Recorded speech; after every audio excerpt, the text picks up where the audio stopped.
स्वागत है आपका विनोद शर्मा जी नई परख के मंच पर एक बार फिर। हमारे प्रधानमंत्री नरेंद्र मोदी तो इतिहास बनाने के इतने अभ्यस्त हो चुके हैं कि उनका हर कदम मास्टर स्ट्रोक होता है और वो बार-बार इतिहास बनाते हैं। लेकिन एक इतिहास आज की तारीख में विपक्ष के एक नेता द्वारा बना है और उस नेता का नाम है ममता बनर्जी, जो कि पश्चिम बंगाल की मुख्यमंत्री हैं। आज ममता बनर्जी सुप्रीम कोर्ट में वकील का काला चोगा पहनकर उतरी। हालांकि उनके साथ वरिष्ठ वकील श्याम दीवान थे। वो चाहती तो वरिष्ठ वकील श्याम दीवान से अपना मुकदमा लड़वाती, लेकिन ममता बनर्जी ने स्वयं प्राथमिकता दी कि वो स्वयं दलीलें देंगी। संक्षेप में उन्होंने अपनी बात कही, लेकिन उन्होंने इतिहास बना दिया। वो एसआईआर के सवाल पर जो पश्चिम बंगाल सरकार ने याचिका दायर की है, उस याचिका में अपनी तरफ से ममता बनर्जी ने दलीलें दी और उनकी दलीलें ऐसी थीं कि उस पीठ की अध्यक्षता कर रहे सुप्रीम कोर्ट के मुख्य न्यायाधीश न्यायमूर्ति सूर्यकांत को भी सफाई की मुद्रा में आ जाना पड़ा। तो ममता बनर्जी ने कहा कि न्याय नहीं मिल रहा है, बल्कि न्याय तो रो रहा है। इंसाफ नहीं मिल रहा है, बल्कि इंसाफ रो रहा है। तब खुद मुख्य न्यायाधीश ने उन्हें बताया कि देखिए, हम तो बहुत बड़े मेहनत से सुन रहे हैं सब वकीलों की राय, बड़े-बड़े वरिष्ठ वकीलों के हमने तर्क सुने हैं, हमने कपिल सिब्बल के तर्क सुने हैं और हमने ये आदेश पारित किए हैं। बहरहाल, ममता बनर्जी के कोर्ट में उतरने से और खुद अपनी वकालत करने का एक प्रभाव हुआ, एक ज़बरदस्त प्रभाव हुआ और उस प्रभाव की वजह से उन्होंने जस्टिस सूर्यकांत ने, उनके साथ जस्टिस जयमाल्या बागची और जस्टिस विपुल पंचोली भी हैं, इन 3 की बेंच है। उन्होंने उनको एक आदेश भी पारित करना पड़ा, जिससे लगता है कि कुछ उन्होंने चुनाव आयोग को नोटिस जारी करके कहा है कि सोमवार तक आप अपना जवाब दाखिल करें। तो अब देखिए, बिहार के चुनाव के ऊपर आज तक सुप्रीम कोर्ट ने कोई फैसला नहीं दिया है। बिहार के चुनाव में एसआईआर के बारे में, वहां चुनाव हो चुका है, सरकार बन चुकी है और सरकार चल रही है।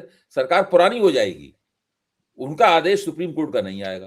अगर सुप्रीम कोर्ट अपना आदेश बिहार के चुनाव में दे देता तो कम से कम उससे एक नजीर बनती।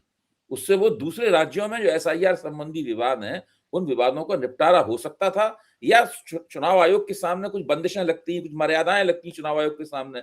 बिहार का ही फैसला नहीं हुआ।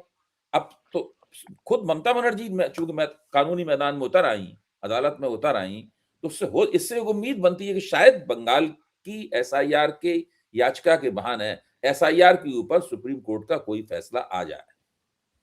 तो मैं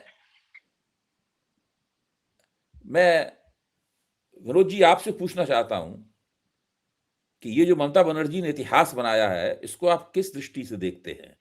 क्या सिर्फ ये कि नाटकीय किस्म की गतिविधि थी उनकी? जो नेता लोग अपनी नाटकीयता के लिए जाने जाते हैं, पक्ष हों विपक्ष में हों, मैं इस बात को मानता हूं। प्रधानमंत्री बहुत अधिक नाटकीय हैं, लेकिन विपक्ष में भी नाटकीय नेताओं की कमी नहीं है। क्या ममता बनर्जी का ये काम एक नाटकीय किस्म की राजनीति का नमूना था, या वास्तव में इसमें कोई सब्सटेंस था, या वास्तव में इसके अंदर कोई ऐसी चीज थी इससे हमारा लोकतंत्र समृद्ध होगा, या सही निष्पक्ष और स्वतंत्र चुनाव कराने की विपक्ष की जो मांग है वो मांग जोर पकड़ेगी? अभय जी, देखिए, इसमें एक एलिमेंट ऑफ हिस्ट्रियोनिक्स तो है, क्योंकि चीफ मिनिस्टर जो कि कॉन्स्टिट्यूशनल ऑफिस है, वो स्वयं याचिका लेकर सुप्रीम कोर्ट के सामने चली गई एक दूसरे कॉन्स्टिट्यूशनल ऑफिस के खिलाफ। अब ये तीनों जो एंटिटीज हैं, ये कॉन्स्टिट्यूशन के तहत एग्जिस्ट करती हैं, supreme court of India, the election commission and the chief minister. Election commission के जो मेंबर्स हैं अभय जी, उनका ऑर्डर ऑफ प्रेसिडेंस में मुकाम जो है सुप्रीम कोर्ट के जज के बराबर है। इस सरकार ने उनका कद छोटा करने की कोशिश की थी, जिसपे कि बहुत बवाल हुआ और फॉर्मर सीईसीज ने और फॉर्मर इलेक्शन कमीशन के मेंबर्स ने उस पे प्रोटेस्ट किया, तो स्टेटस को रहा।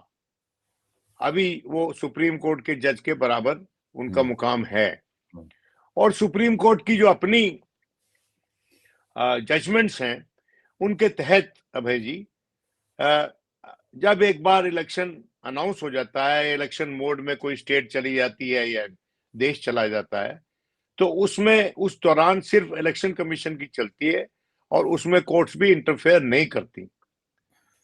जो बाद में कंप्लेंट होती है लोगों की, वो बाद में कोर्ट पे जा सकते हैं for redressal, for judicial redressal.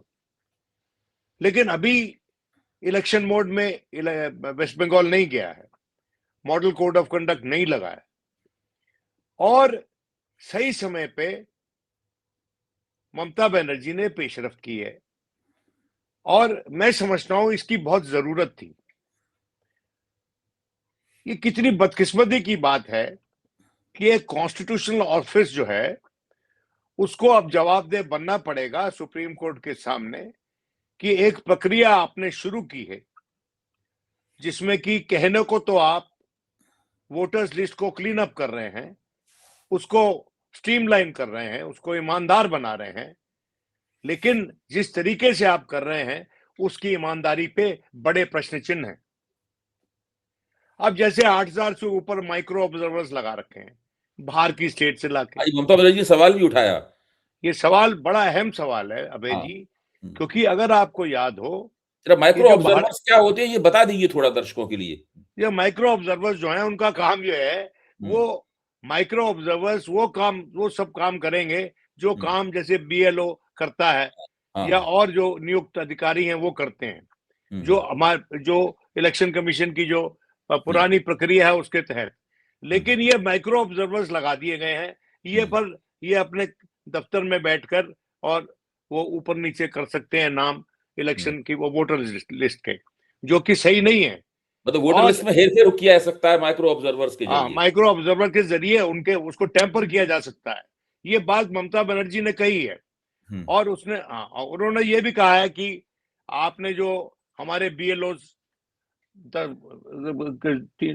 कुछ उन्होंने फिगर दिया वहां पर कि इतने मर चुके हैं, क्योंकि जो काम आपको 2 साल में करना चाहिए आप वो काम 2 महीने में उन लोगों से करवा रहे हो, उनकी नियुक्ति करके। देखिए, the integrity of the process which the election commission has adopted is under serious question. मैं अभी नहीं कह रहा हूं कि इलेक्शन कमीशन बेईमान है, लेकिन उसके जो प्रोसेस की ईमानदारी है उस पर बड़ा प्रश्न चिन्ह है। इंटेग्रिटी ऑफ द प्रोसेस, ये formulation integrity of the process पहली बार में हमने सुनी जब इलेक्शन कमीशन के सामने एक चीफ विजिलेंस कमिश्नर की अपॉइंटमेंट के संदर्भ में ये उठाया गया प्रश्न, और उन्होंने कहा कि हम इस पे जो नियुक्त हुआ है उस पर सवाल नहीं उठा रहे, जिस तरह से हुआ है नियुक्त उस पर सवाल उठा रहे हैं। एक बड़ा प्रश्न चिन्ह है कि कितनी ईमानदारी से ये जो इलेक्शन कमीशन है उसके तत्वावधान में एक ईमानदार वोटर लिस्ट का निर्माण हो रहा है। कहने को तो ईमानदार वोटर लिस्ट बनाने के लिए निकले हैं, लेकिन जो इन्होंने प्रोसेस अडॉप्ट किया है उसकी बेईमानी इंगित कर रहे हैं लोग। विभिन्न स्टेट्स में हुई है इंगित। बिहार का आपने जिक्र किया, देखिए बिहार के अगर मुख्यमंत्री, ईश्वर उनको लंबी उम्र दे, अगर उतने ही सजग होते, उतने ही शार्प होते जो कभी पहले थे, और इलेक्शन लड़ रहे होते not as an ally of the party ruling at the centre, तो वो भी निकल पड़ते। लेकिन देखिए वक्त का तकादा है। ममता बनर्जी जो उतरी है मैदान में, ये जो प्रोसेस को उसको क्लीन अप करने के लिए उतरी है, और मैं ये समझता हूं कि इसके चलते इस मुद्दे पर she has captured the imagination of not just the Bengali voter, but she has also captured the imagination of the people of this country. दूसरी बात, बीजेपी जिसका कि कोई ज्यादा वर्चस्व नहीं वेस्ट बंगाल में कुछ वर्षों पहले तक, वो बीच में जब वो कुछ सीटें वहां जीत गई, वो कैसे जीती उस पे भी एक आकलन उसका होना चाहिए। बहुत बड़े स्तर पर बाहर से लोग ले जाकर इन्होंने प्रचार किया और प्रचार के अलावा भी बहुत कुछ किया। और जिनके तत्वावधान में ये उन्होंने किया, अपने एक नेता के जिसके तत्वावधान में उन्होंने ये किया, वो नेता अभी इंदौर में जो जहरीला पानी है, उस प्रकरण में भी उनका नाम मेंशन हुआ। मैं नाम लेना नहीं चाहता क्योंकि वो वैसे जाने माने व्यक्ति हैं और एक तरह से काफी बदनाम भी हैं कई मामलों अगर में। आप इजाजत दें तो मैं नाम ले दूं उनका। आप ले लीजिए नाम उनका। कैलाश विजयवर्गीय। जी हाँ। तो और फिर मैं समझता हूं कि कुछ बुत भी टूटे थे पिछले इलेक्शन में, और जो बुत टूटे थे वो बड़े हिस्टोरिक फिगर बंगाल के थे, उनके एक दो बुत टूटे थे वहां पर, और उसका एक इशू बनाने की कोशिश की गई थी।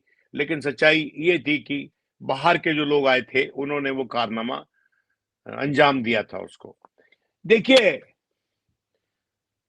बंगाल में हो सकता है कि आज के दिन ममता बनर्जी की वो छवि ना हो जो पहले थी, लेकिन ममता बनर्जी इज ये नॉट चीज अ तो नरेंद्र मोदी पे भी लागू होती है। हाँ बिल्कुल 2014 में नरेंद्र मोदी की जो छवि थी वो आज कहाँ है? बिल्कुल। और वो तो she is not a push away. Mamata Banerjee is not a push away. वो मैं दो लोगों की बड़ी इज्जत करता हूं, दो महिलाओं की, जो खैर इंदिरा गांधी वगैरह से वो बात नहीं है, जो रीजनल लीडर्स हैं, एक तो मायावती और एक ममता दी।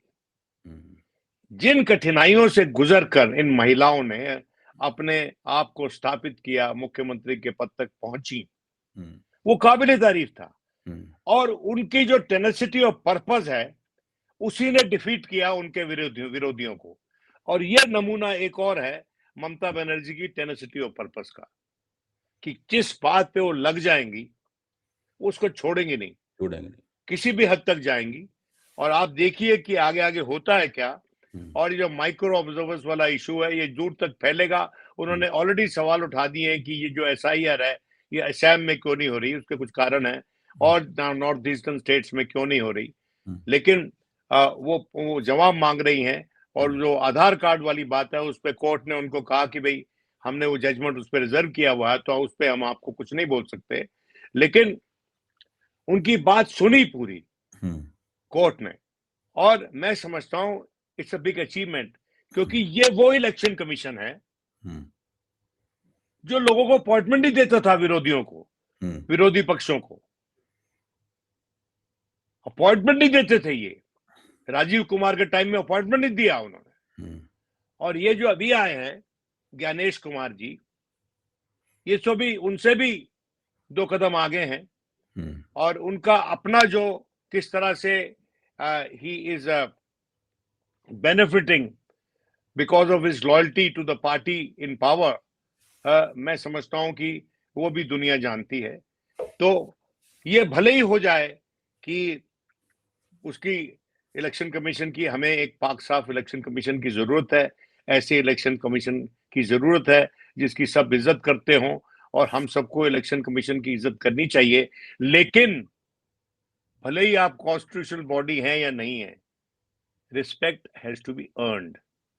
And unfortunately this CEC has not yet earned that status where it should be respected. In fact, it is उन्होंने नुकसान पहुंचाया है इस कॉन्स्टिट्यूशनल इंस्टीट्यूशन का।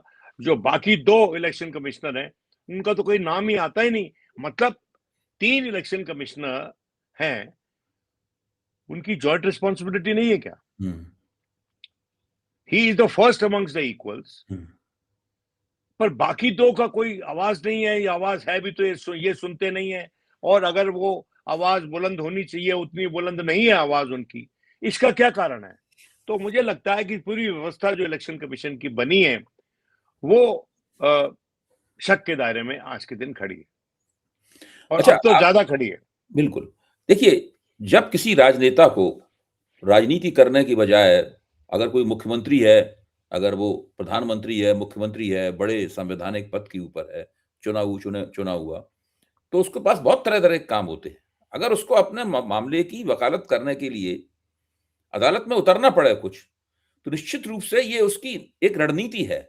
वो एक इफ़ेक्ट पैदा करना चाहते हैं, वो एक प्रभाव पैदा करना चाहते हैं और वो प्रभाव अदालत पे भी पैदा करना चाहते हैं, अपने मतदाताओं पर भी पैदा करना चाहती हैं और सारे देश पे पैदा करना चाहती हैं। आपने कहा भी साहब, न केवल उन्होंने बंगाल के लोगों के दिमाग पर एक छाप डाली है, बल्कि सारे देश के लोगों के दिमाग पे एक छाप डाली है। सबके इमेजिनेशन को उन्होंने कैप्चर किया है अपनी दृढ़ता के ज़रिए। ये तो बात बिल्कुल आपको ये अवलोकन बहुत ही अच्छा है और बहुत सही है। लेकिन इससे एक और बात है कि जवाहरलाल नेहरू भी आज़ादी के आंदोलन के बिल्कुल आखिरी दौर में काला चोगा पहनकर लाल किले में आज़ाद हिंद फौज के सेनानियों की वकालत करने के लिए उतरे थे। और जब सिटीजनशिप अमेंडमेंट एक्ट आया था, तो असम के मुख्यमंत्री तरुण गोगोई भी काला चोगा पहनकर अदालत में उतरे थे। तो ये बातें पहले भी हो चुकी हैं। ये बात सही है, पुरानी बातें हैं, लोग उनको बातों को भूल गए हैं, लेकिन ऐसा हो चुका है। लेकिन इसका सीधा मतलब है कि जब कोई राष्ट्रीय संकट की घड़ी आती है और नेता को लगता है कि भाई संकट बहुत बड़ा है, इसमें अपनी सीमाओं को तोड़ के कुछ करना होगा, तब वो ऐसा करता है। मुझे लगता है कि इस देश का जो चुनावी प्रक्रिया, भाई चुनावी लोकतंत्र है, बाकी हमारे लोकतंत्र में सबसे बड़ी खूबी यही थी, ना तो सब लोगों को समृद्धि है, आर्थिक खुशहाली है इस देश में, ना कोई भ्रष्टाचार की कमी है इस देश में।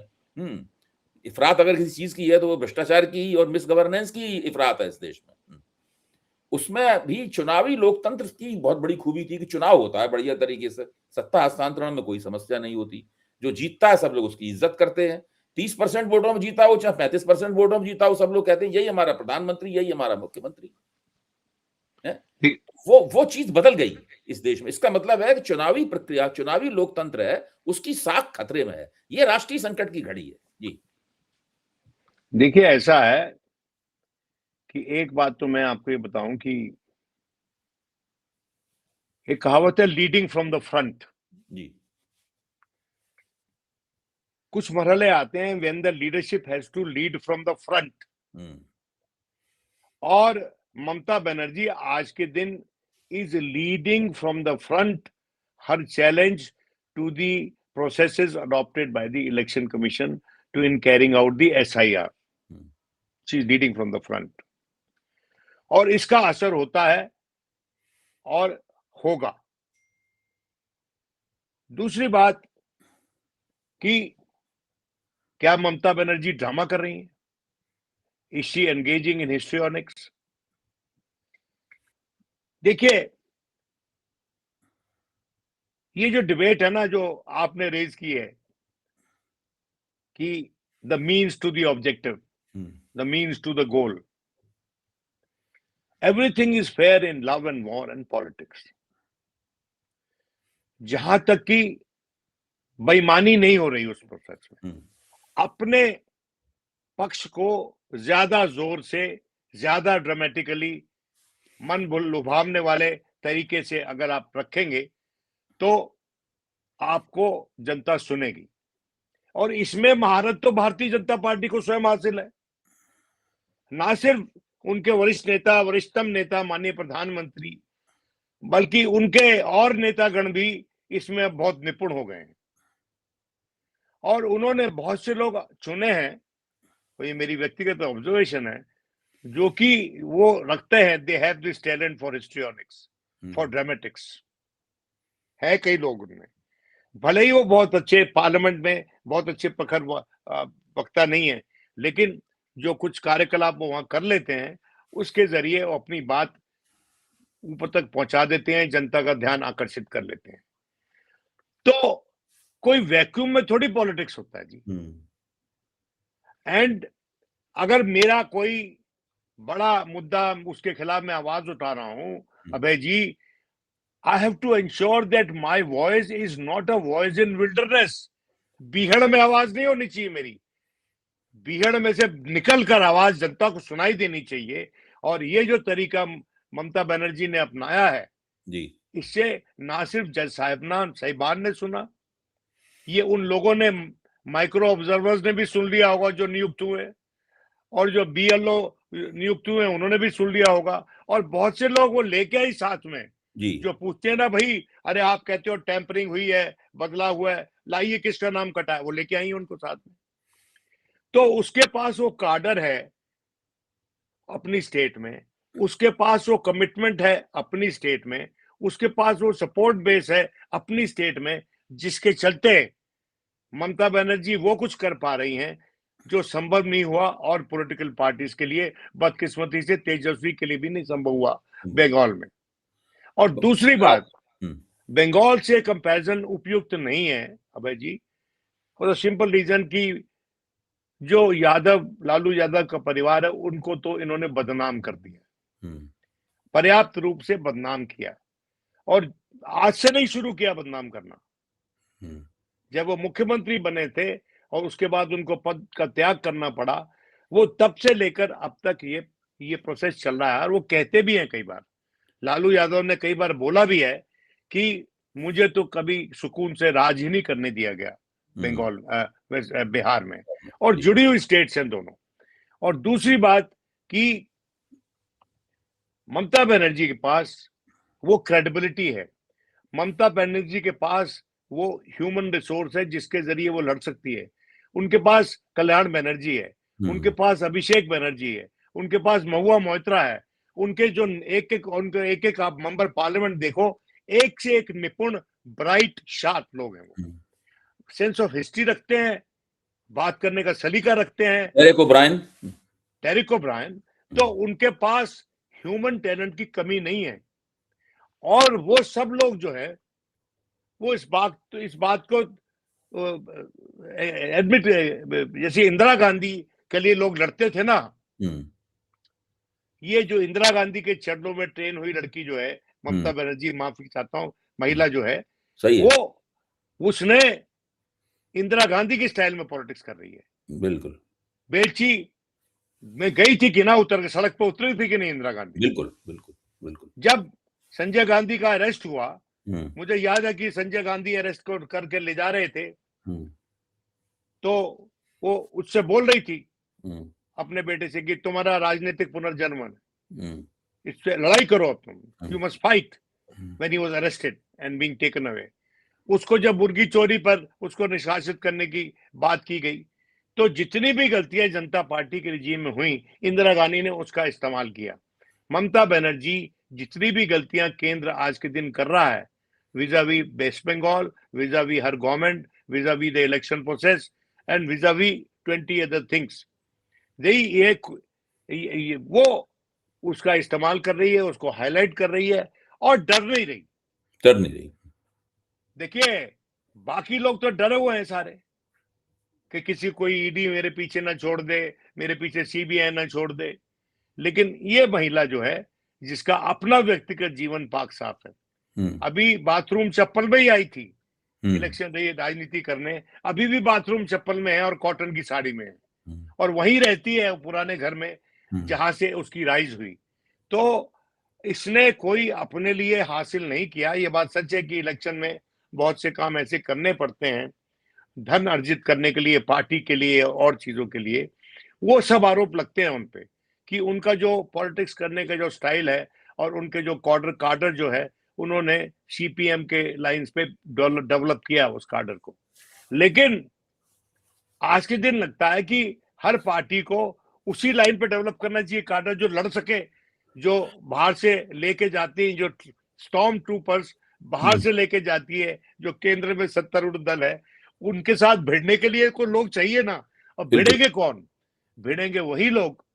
देखिए, उसने जो तंत्र अपना बिछाया है, उनके एवरी वर्कर जो उसका है, he or she, they have a stake in the survival of the Trinamool Congress.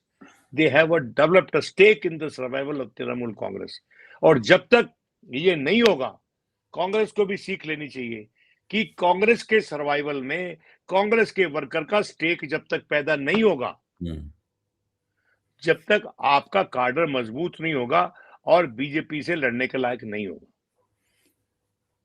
आप ममता बनर्जी ने एक और दलील दी है, आपका ध्यान उस तरफ खींचूंगा अदालत में। ममता बनर्जी ने कहा है कि जो महिलाएं जिन लड़कियों की शादी हो गई, तो शादी हो गई तो उन्होंने पति का जो सरनेम था, पति का उपनाम था, वो उन्होंने अपना लिया, जो आमतौर पे भारत में होता है और दुनिया में दूसरे देशों में भी होता है, दूसरे समाजों में भी होता है, लगभग सभी जगह होता है। तो चुनाव आयोग इसको मिसमैच कहता है और चुनाव देखो आयोग ने मिसमैच कह के उनका नाम काट दिया। लॉजिकल एक छोटी सी बात बता दूं, ममता जी कहा कि एसआईआर का मुख्य मकसद वोट काटना है, हाँ काटना है, वो नहीं। उनके तो वेस्ट याद है बंगाल में राहुल वही गांधी है। ने क्या कहा था अपनी हाँ, मशहूर प्रेस बिल्कुल कॉन्फ्रेंस में, बिल्कुल उन्होंने कहा था कि बिल्कुल पहले ये बिल्कुल वोट काटते हैं, इससे हाँ, स्पेस क्रिएट होता है ताकि वो उसमें उसमें अपने लोग बिठाते हैं, मैनिपुलेट कर फर्जी सकें, लोग बिठाते हैं अपने। फर्जी लोग बैठाते हैं वहां पे। देखिए बात यह है कि ये कोर्ट में उसका नाम दिया गया logical discrepancies, which is an anachronism. How can a discrepancy be logical? Anyway, logical discrepancy court में ये नाम दिया गया है उसको कि भाई मैं आपको एक किस्सा सुनाता हूं कि मैं तो हिंदुस्तान टाइम्स में हूं, तो when Vikram Birla died, early death, तो उनका वो ऑबिचुरी छपना था हिंदुस्तान टाइम्स में, बड़े ध्यान से लिखने वाली बात थी। और हमारे सीनियर कोलीग थे, बंगाल के थे, उन्होंने वी की जगह बी लिख दिया, विक्रम कर दिया। तो वो कॉपी तो टॉप तक गई, और जब देखी गई टॉप पे तो एक बड़े वरिष्ठ पोजीशन में कोई थी, उन्होंने उनको बोला कि कैन यू इमेजिन दैट ये स्पेलिंग अगर हमारे अखबार में मेरे भाई के बारे में छप जाता तो हमको कितनी एम्बैरेसमेंट होती। ये बात सच है। तो ये जो प्रोनाउंसिएशन का मामला है, उसकी सबसे बड़ी मिसाल तो हमारे प्रणब दा थे कि भाई उनकी जो प्रोनाउंसिएशन थी वो हर किसी को समझ में नहीं आ सकती थी, बंगाली को आ जाती। पंजाबी भी जब अंग्रेजी बोलता है तो उसना वो अपने तरीके से बोलता है ना, तमिलियन भी अपने तरीके से बोलता है। तमिलियन भी। तो ये भारत जो है, ये हमारा जो गुलदस्ता है जिसका नाम भारत है, उसमें कोई चीज स्टैंडर्डाइज नहीं है, और भारतीय जनता पार्टी हर चीज को स्टैंडर्डाइज करना चाहती है। एक मुख्य लड़ाई ये भी है भाई कि हर किसी को ये हर थॉट को स्टैंडर्डाइज करना चाहते हैं अपने हिसाब से, हर प्रोसेस को अपने हिसाब से स्टैंडर्डाइज करना चाहते हैं, और हर पार्टी को अपने हिसाब से, दूसरी पार्टी को अपने हिसाब से स्टैंडर्डाइज करना चाहते हैं, जो कि बदकिस्मती से इन्होंने जनता दल यूनाइटेड को कर लिया है बिहार में। नहीं, मैं तो मानता हूं कि थोड़ा सा हमारी चर्चा पट रही तो सकती, लेकिन बहुत अच्छी बात है आपने उठा दी है, मैं भी इस पर 2 लाइन कहूंगा। मेरा कहना है कि जितने भी सहयोगी दल हैं एनडीए के, अभी से नहीं, अटल बिहारी वाजपेयी के जमाने से प्रोसेस चल रहा है। अटल जी मोदी जी की तरह नहीं थे, लेकिन फिर भी कुछ प्रक्रियाएं वही हैं जो वहां से चल रही हैं। आप अगर एनडीए के सहयोगी दलों के नेताओं और प्रवक्ताओं की बातचीत सुने तो आप पाएंगे कि भाजपा के प्रवक्ताओं से भी ज्यादा वफादारी से सरकार का बचाव करते हैं। बिल्कुल, इनके पास अपनी कोई राजनीति है ही नहीं, इनके पास अपना कोई तर्क है ही नहीं किसी भी बात पे, जब तक कि इनकी अपनी सत्ता को खतरा ना हो, सत्ता का टुकड़ा इनके सामने फेंका गया है जिसको ये चबा के उसका रस चूस रहे हैं, अगर उसको खतरा ना हो तो ये कुछ भी किसी भी हद तक जाकर सरकार का समर्थन कर सकते हैं। ये बिल्कुल भाजपा के सहयोगी, भाजपा के अंदर शामिल हो गए हैं एक तरह से देखा जाए। देखिए मैंने एक नेता को बरसों देखा और वो मुझे अंदेशा था कि मेरे से बहुत प्यार करते हैं। He was very fond of me. मैं नाम नहीं लूंगा, अभी भी हमारे मित्र हैं, लेकिन मैंने जो उनमें तब्दीली देखी उस समय से ले, जब वो कन्वीनर थे यूनाइटेड फ्रंट के, और अब जो जिस तरह से वो बात करते हैं, वो बड़ी तब्दीली है, और उसके कई कारण हैं अभय जी, पर्सनल कारण हैं उसके, राजनीतिक भी हैं। बदकिस्मती है कि ना सिर्फ नेता छोटी पार्टीज के अपना कार्यकाल लंबा करना चाहते हैं सत्ता में, बल्कि उसके बाद अपने बाद अपने पिता या अपने पुत्र या अपने रिश्तेदार या किसी को नियुक्त करवाना चाहते हैं अपनी जगह पे, तो जब वो फर्स्ट प्रायोरिटी हो जाती है तो principles are thrown to the winds, they are consigned to the dustbin. और वही हो गया। हमारी जो रीजनल पार्टीज हैं, हमारी जो छोटी छोटी पार्टीज हैं, ये पार्टी नहीं है, ये इंटरेस्ट ग्रुप्स हैं।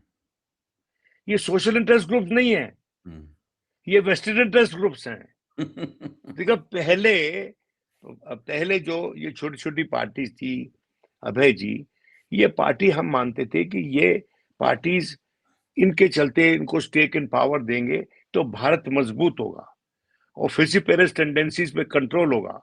और ये एक्सपेरिमेंट सक्सेसफुल किया गया तमिलनाडु में सबसे पहले, जब DMK became a party in power eight the centre. तो इसके अच्छे फायदे भी हैं, लेकिन अब जो हो रहा है, अब स्टेट के मफाद में नहीं हो रहा, जातियों के मफाद में हो रहा है, फैमिलीज के मफाद में हो रहा है, और ये सब लगातार हो रहा है। तो जो इलेक्शन कमीशन है वो भी उन लोगों को वैसा ही नजर आ रहा है कि भाई इसने क्या जुदा कर दिया, हम भी तो ये करते ही हैं। जब वो खुद इतने कॉम्प्रोमाइजेस करते हैं, तो आजकल किसी की कोई बड़ा कॉन्स्टिट्यूशन इंस्टीट्यूशन कॉम्प्रोमाइज कर रहा है, दे डोंट फील आउटरेज्ड। अभी मैंने एक्स पे एक टिप्पणी पढ़ी, उस टिप्पणी में लिखा था कि ममता बनर्जी अदालत में उतरना पड़ा उनको, और ये इस बात का सबसे बड़ा संकेत है कि वो चुनाव महसूस कर रहे हैं कि वो चुनाव हार जाएंगे। अच्छा, तो जब मैं इस टिप्पणी को देख रहा था तो मुझे थोड़ा सी हंसी आई इस टिप्पणी के ऊपर कि तृणमूल कांग्रेस का संगठन, ममता बनर्जी चुनाव हारती हैं जीतती हैं मतदाता तय करेंगे, मैं इस पर टिप्पणी नहीं कर रहा हूं, लेकिन मैं जो राजनीतिक समझ है उसके हिसाब से बोल रहा हूं। अगर मान लीजिए मोटे तौर पे बंगाल में 70,000 पोलिंग बूथ हैं, तो उन 70,000 पोलिंग बूथों पर इस बात की गारंटी है कि तृणमूल कांग्रेस की कार्यकर्ता पंक्ति मजबूती के साथ हर बूथ पर खड़ी होगी।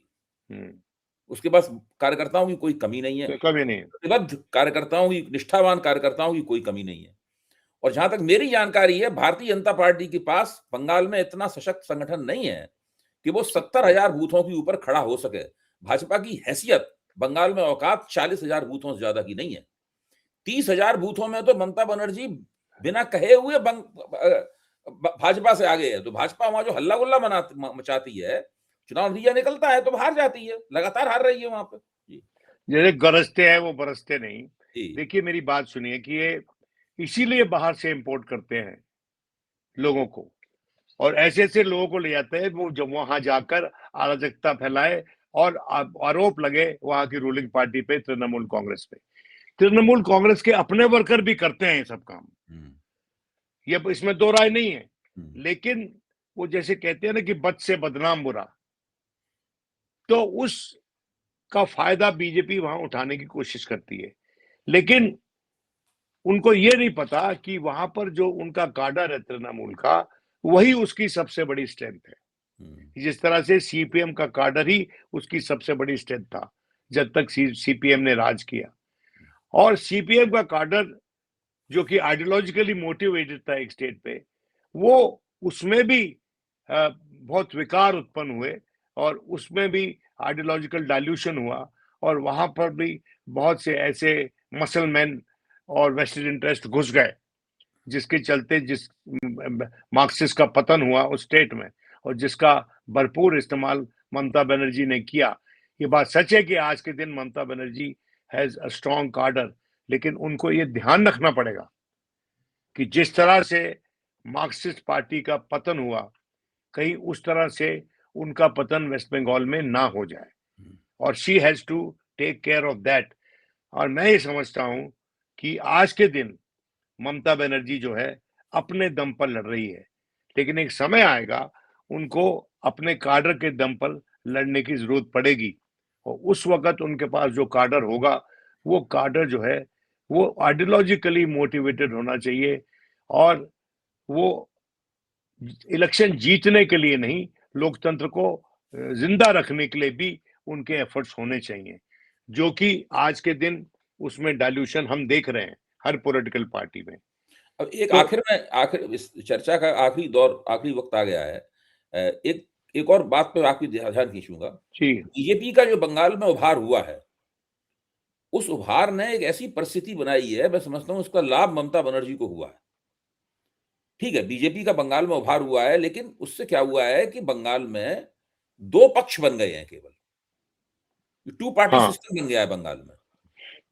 जो सीपीएम थी, वो कहीं नहीं रह गई। उसको तो उसका सारा सीपीएम का इतना कार्यकर्ता थे, वो सब पहले ममता बनर्जी के पास चले गए थे, कुछ भाजपा के पास ति, चले गए और कुछ बचा तितर नहीं। बितर हो गया। सीपीएम में कुछ नहीं बचा। कांग्रेस के अंदर भी कुछ नहीं बचा है वहां पे, वो भी खत्म है। तो जो अगर भाजपा का भी उभार होता और चार पार्टियां वहां बनी रहती, तो बंगाल के चुनाव में एक जटिलता रहती, देखिए खींचतान बात रहती। यह है कि अब स्थिति यह है कि जो दो पक्ष हो गए हैं, तो उसमें बंगाल की जो खास मुसलमान वोट और दूसरी तमाम जो खास बातें हैं, उससे ममता बनर्जी हमेशा भाजपा से आगे बनी रहती हैं। ये भी तमाम एंटी इनकम्बेंसी के बावजूद ये चीज ममता बनर्जी के पक्ष में आती है। देखिए ये जो इलेक्शन कमीशन है, इसको ये नजर नहीं आता कि एक मुस्लिम चेहरा को प्रोत्साहन मिल रहा है केंद्र से, और जो वहां पर बाबरी मस्जिद बनाने निकला है बंगाल में और खुलेआम घूम रहा है, वो क्या उसके पास केस लगा के उस पर बंद नहीं किया जा सकता वो व्यक्ति? क्योंकि उसका उद्देश्य सीधा सीधा वहां पर अराजकता फैलाना है, वैनमत्स्य फैलाना है। लेकिन एक स्टेटमेंट पे दो लड़के जेएनयू का एक लड़का जेल में बंद है, कितने महीने कितने बरस हो गए उसको, और दूसरी तरफ ये आदमी खुलेआम घूम रहा है, और इसका मुख्य उद्देश्य ये है कि वो कम्युनल लाइंस पे डिवाइड करे वोटर को, और ताकि बीजेपी को फायदा हो। कम्युनल डिस्कॉर्ड पैदा हो, और जिससे कि बीजेपी को फायदा हो। तो मैं ये मानता हूं कि जो किड ग्लव ट्रीटमेंट हो रहा है हमारे देश में लॉ एंड ऑर्डर फ्रंट पे, और खासकर एक पॉलिटिकल पार्टी के तत्वावधान में, जो कि आज के दिन भरकस कोशिश कर रही है कि किसी तरह से वेस्ट बंगाल उनके हाथ आ गए। देखिए, जिस दिन वेस्ट बंगाल भारतीय जनता पार्टी अगर जीत गई, तो मेरी नजर में सबसे बड़ा भूकंप राजनीतिक वो होगा।